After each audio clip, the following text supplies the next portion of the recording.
Сәлем баршаңызға. Бүгін кимчидің тұздау әдісін көрсетемін. Ең бірінші суды қайнатып, суытып аламыз. Таза болу үшін пекин капустасын сыртқы бір қабатын алып тастаймыз. Осылайша барлығын тазалап аламыз.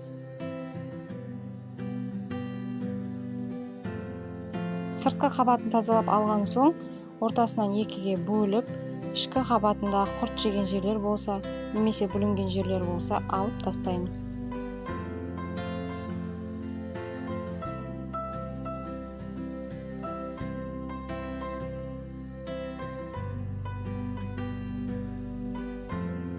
Барлығын тазалап алған соң, жақсылап тұрып салқын суда әрбір қабатын ашып шаямыз.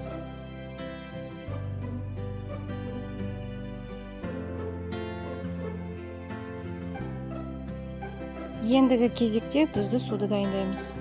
Ол үшін біздің капустамыз сиятындай ыдысты таңдап аламыз.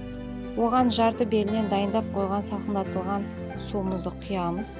Одан соң 500 граммдай тұзымызды саламыз.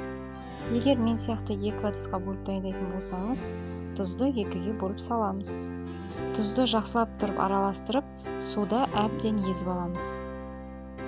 Енді тазаланған пекинский капустамызды алып, ортасынан тілік жасап, оны сол кесілген бөлігін суға қаратып саламыз.